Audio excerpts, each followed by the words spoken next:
கொள்கிறேன். நான் உங்கள் கேரளா குரு மணிகண்டன், ஜோதிடர், ஆசிரியர், பாலக்காடு. பார்க்கக்கூடிய பதிவு என்னன்னு பாத்தீங்கன்னா, வரும் ஏப்ரல் மாதம் மகரம் ராசிக்கு எப்படி இருக்கும், ஏப்ரல் மாதம் மகரம் ராசிக்கு எப்படி இருக்குங்கிற ஒரு பதிவை தான் பார்க்க போறோம். அதற்கு முன்னாடி, நான் உங்கள் குரு மணிகண்டன், ஜோதிடர், கேரளா, பாலக்காடு.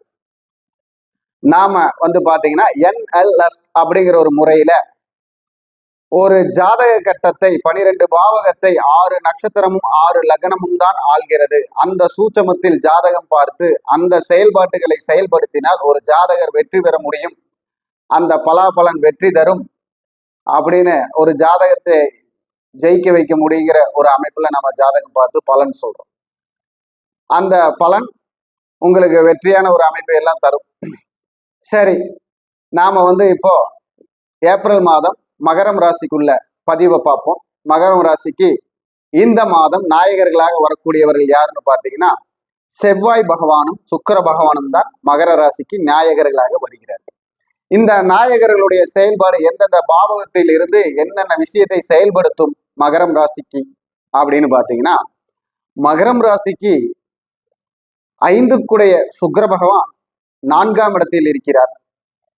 அதே சுக்கிர பகவான் தான் மகரம் ராசிக்கு 10க்குடையவரும். 5, 10க்குடைய சுக்கிர பகவான் 4ஆம் இடத்தில் இருக்கிறார். அதே போல மகரம் ராசிக்கு 4ம் 11க்கும் உடைய செவ்வாய் பகவான் அவர் 3ஆம் இடத்தில் இருக்கிறார். அப்ப மகரம் ராசிக்கு செயல்படக்கூடிய இடங்கள் என்னென்ன இடம்னு பார்த்தீங்கன்னா, 4ஆம் பாவகமும் 3ஆம் பாவகமும் 5ஆம் பாவகமும் தான் இந்த மாதம் இயக்க போகிறது.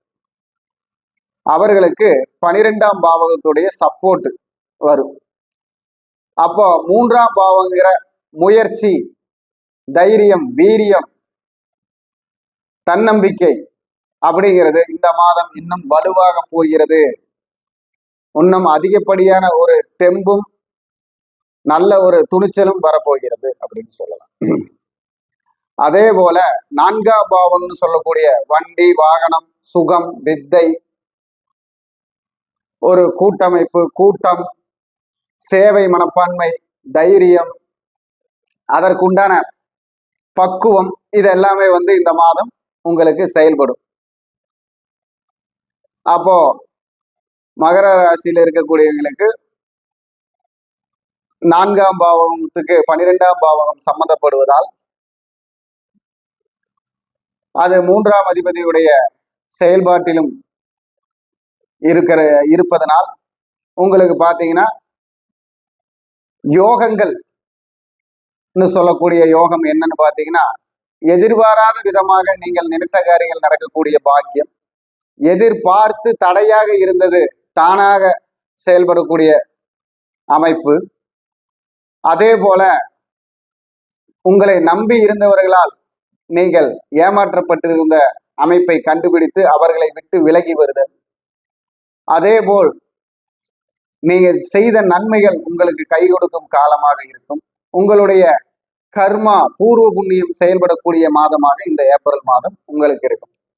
இந்த பூர்வ புண்ணிய அமைப்பு பார்த்தீங்கன்னா, ஜீவனம், கர்மா, தொழில்னு புதிய தொழில் ஏற்பாடு இந்த மாதம் தொடங்கும் நினைப்பவர்களுக்கு அதற்குண்டான உதவிகளோ, அதற்குண்டான செயல்பாடோ, அதற்குண்டான வழிவகைகளோ, தூண்டுதலோ இந்த மாதம் உங்களுக்கு உறுதியாக இருக்கும் மகரம் ராசிக்காரர்களுக்கு. அதே போல் ஒரு குடும்பம் அமைய வேண்டும், குடும்பத்திற்குண்டான போராட்டம், குடும்பத்திற்குள் போராட்டம், கணவன் மனைவிக்குள் பிரிவு, அதற்குண்டான ஒரு விஷயத்திற்கெல்லாம் ஒரு முற்றுப்புள்ளியும், நல்ல ஒரு இணக்கம், நல்ல ஒரு மாற்றம், உங்களை தேடி ஏதாவது ஒரு உறவு வருதல், அதே போல காதல் திருமணம், அதே போல 2வது திருமணத்துக்கு உண்டான ஏற்பாடு, இதுக்கு எல்லாத்துக்கு உண்டான முயற்சி இந்த மாதம் வெற்றி பெறும். இல்லை என்றால் அதற்குண்டான வழிகளுக்கு செல்லும் பாதை கிடைக்கும். அதே போல அதாவது கரணம் தப்பினால் மரணமும் சொல்லுவாங்க. ஆனா உங்களுக்கு எந்த தருணமும் நல்ல கரணமேன்னு சொல்லி செயல்படக்கூடியவர்கள் தான் மகர ராசிக்காரங்க. இது வரைக்கும் எல்லாம் பார்த்தாச்சு, இனிமேல் என்ன வரத வழியில வச்சு பார்த்துக்கலாம் அப்படிங்கிற ஒரு சூழ்நிலை உங்களுக்கு, அந்த ஒரு தைரியம் எப்பவுமே இருக்கும். ஒரு காற்றாற்று வெள்ளம் போல் மனசு மனக்குவியலில் விஷயத்தை காற்றில் பறக்க விட்டு விடுவீர்கள். அப்போ அந்த மாதிரி ஒரு நல்ல தெம்பும் தைரியமும் செயல்பாடும் இந்த மாதம் உங்களுக்கு நல்ல உறுதுணையாக இருந்து உங்களுக்கு பல விஷயங்களை உணர்த்தி செயல்படுத்த போகிற மாதமாக இருக்கிறது. உங்களுக்கு ஒத்துழைப்பு தரக்கூடிய மாதமாக இருக்கிறது. எல்லா விஷயத்திலும் குடும்பம், அங்கும் பங்காளி, குடும்ப உறவு, சொத்து, புதிய உறவுகள் வருகை, வழக்கில் வெற்றி பெறுதல், வழக்குகள் தள்ளி போகுதல், இந்த மாதிரி நிறைய விஷயங்கள்ல உங்களுக்கு ஒரு நன்மை கிடைக்கும். அந்த நன்மைகள் அலைச்சலால கிடைக்கும். அந்த அலைச்சல் தான் உங்களுக்கு தீமையா இருக்கும். அப்போ இந்த அலைச்சல் இல்லாம ஒரு கஷ்டம் இல்லாம ஒரு இன்பம் இல்லை. ஒரு இன்பம் வருதுன்னா ஒரு கஷ்டம் வரப்போகுதுன்னு அர்த்தம். அப்போ அதை நீங்க நல்லா புரிஞ்சு செயல்படுத்தக்கூடிய அமைப்பு, அந்த பக்குவம் உங்களுக்கு வந்துடும். அப்போ இந்த மகர ராசிக்காரங்களுக்கு ஒரு நல்ல முறை, நல்ல வெற்றி, நல்ல மாற்றங்கள் வரப்போகிறது இந்த மாதம். அவர்கள் கவனமாக இருக்க வேண்டியது என்னன்னா, வண்டி வாகனத்தில் கவனமாக இருக்க வேண்டும். அதே மாதிரி தேவையில்லாத தீய பழக்கங்கள் சொல்லக்கூடிய பழக்கங்களில் கொஞ்சம் கவனமாக கையாண்டு மிதமான ஒரு அளவோடு பருகினால் எல்லாம் அமுதமேங்கிற மாதிரி அளவோடு செயல்பட்ட உங்களுக்கு நன்மை. இல்லைன்னா தேவையில்லாம கவர்மெண்ட்டுக்கு பெனால்டி கட்ட வேண்டிய ஒரு சூழ்நிலை இருக்கு. அப்போ அது நாம தேவையில்லாத செலவா இருக்கும். ட்ரிபிள்ஸ் போறது, வண்டியில லைசன்ஸ் இல்லாம இருக்கிறது, பொல்யூஷன் சர்டிபிகேட், ஹெல்மெட்டு, இந்த மாதிரி சில பிரச்சனைகள் உங்களுக்காக தேடி வரும்.